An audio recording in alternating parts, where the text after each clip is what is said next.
là pendant un petit bout de temps. Et dans le pays, c'est pareil, la et il remplacera pendant 2 ans. Eh ouais.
Européen.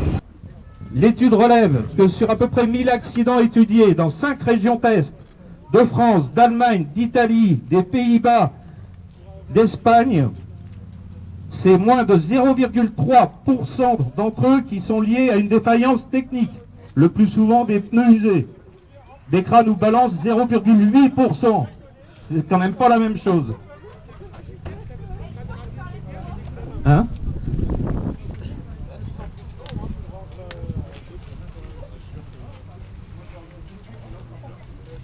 Le Sénat en a donc conclu, au vu de ces chiffres, qu'un contrôle technique obligatoire n'est pas utile et que l'association des constructeurs à l'origine de ces chiffres ne peut être suspectée de vouloir minorer l'impact des défaillances techniques puisqu'elle s'est elle-même déclarée favorable à l'introduction d'un contrôle technique, mais par ses concessionnaires. Comme quoi, eux aussi cherchent à nous la faire un petit peu à l'envers. Ils reconnaissent que c'est pas utile, mais bon, si leur réseau pouvait gagner 3 sous sur notre dos, ça ferait pas de mal. Le sénateur Jean-François Imbert a conclu dans le rapport du Sénat, de façon générale, aucun lien ne peut être établi entre une réduction du nombre d'accidents et l'introduction du contrôle technique. Cette obligation de contrôle technique n'est pas fondée tant l'impact des défaillances techniques des automobiles comme des motos, donc là aussi, hein, pour la bagnole, ils se sont fait entuber, et puis c'est pour rien, quoi. Et résiduelles, et les données utilisées par la Commission européenne proviennent de sources ayant un intérêt financier particulier à rendre le contrôle technique obligatoire, comme M. DEKRA qui est à la tête de ça.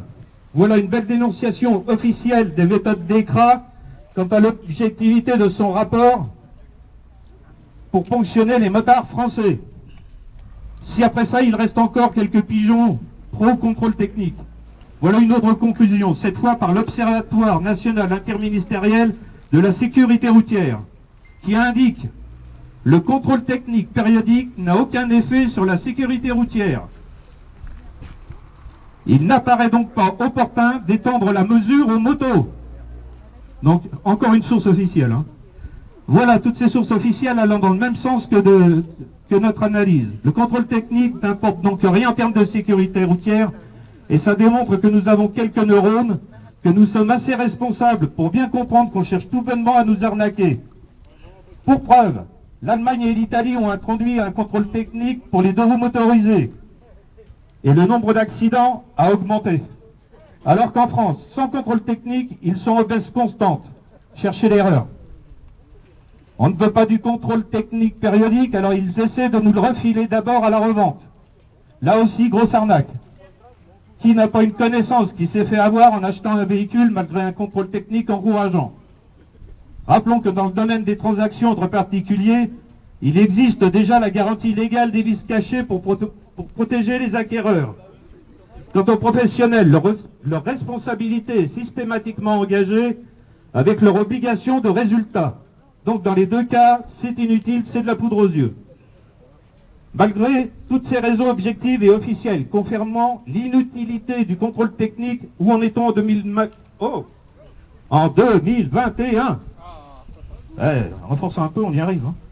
On nage toujours en plein conflit d'intérêts et de manipulation avec l'évaluation rédigée encore pour l'Europe par un groupement de sociétés de contrôle technique dont DEKRA, qui se permettent d'extrapoler des résultats de contrôle technique de cyclomoteurs dans quelques districts espagnols et de l'étendre à tous les 2 et 3 roues motorisées d'Europe.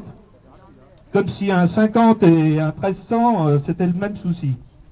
C'est sur cette base bidon que la Commission des transports européenne a adopté un texte dans lequel elle préconise un contrôle technique obligatoire pour tous les 2 roues motorisées d'une cylindrée supérieure à 125 cm3 dès 2022 et l'introduction du contrôle technique pour les 50 et 125 après une évaluation coût-bénéfice. À l'heure actuelle, seuls 3 pays européens, Finlande, Irlande et Pays-Bas, ont indiqué clairement leur intention de ne pas suivre cette supercherie de l'Europe. Là, vous croyez qu'on a fait le tour? Eh bien non. la Commission des Transports veut un contrôle technique supplémentaire pour les deux roues motorisées utilisées par des professionnels. Les livreurs de pizza, les mototaxis auront droit à un contrôle technique en plus du traditionnel qu'ils essaient de nous coller. Voilà où nous en sommes aujourd'hui. La suite, nul ne peut la prédire. Tout dépend de ce que la Commission européenne fera de ce rapport bidonné. Elle devra d'abord commencer par rédiger une directive révisée. Le souci, c'est côté gouvernement français, qui nous fait un double discours. Quand celui-ci reçoit la FFMC, c'est un non catégorique au contrôle technique jugé inutile et trop onéreux pour les deux roues. 8 jours après, ces mêmes technocrates du gouvernement reçoivent les affairistes comme DECRA et parlent là de mettre en place un calendrier pour un contrôle technique obligatoire en 2022. Si ça, c'est pas nous prendre pour des pigeons. Il nous faut donc rester très combatifs. Nous ne sommes ni pigeons ni moutons. Et nous le savons tous, la vraie sécurité routière n'est pas là. Surtout pas chez les affairistes comme DECRA, que nous vous appelons à boycotter. Les centres de contrôle, les centres d'examen de permis, tout ce qui a une étiquette DECRA, c'est à boycotter. 1 euro versé à DECRA, c'est 1 euro qui leur sert contre nous. Ne l'oubliez pas. Pour la FFMC, la sécurité routière pour les motards réside déjà actuellement dans la formation au contrôle de l'état de sa machine, qui fait partie intégrante de la préparation et de l'examen au permis moto. Pour les moins expérimentés ou consciencieux, par la fréquence de révision d'une moto, qui implique qu'un deux roues motorisé passe entre les mains d'un professionnel, en moyenne 1 fois par an.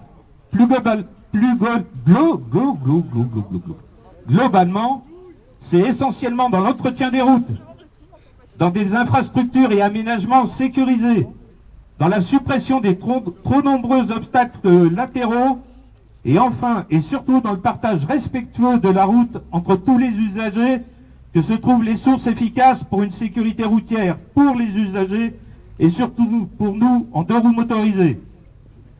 Les motards ne sont pas dupes des magouilles des uns et des autres et l'ont fait savoir massivement aujourd'hui à Auxerre comme dans toute la France.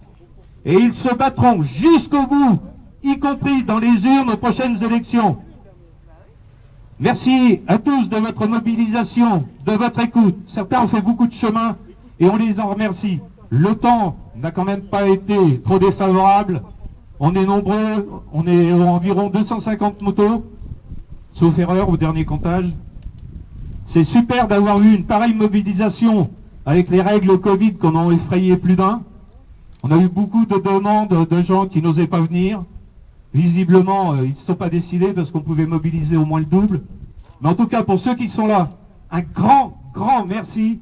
Restez mobilisés et restez prêts surtout à revenir mettre la honte à DECRA pour ces magouilles que nous n'accepterons jamais.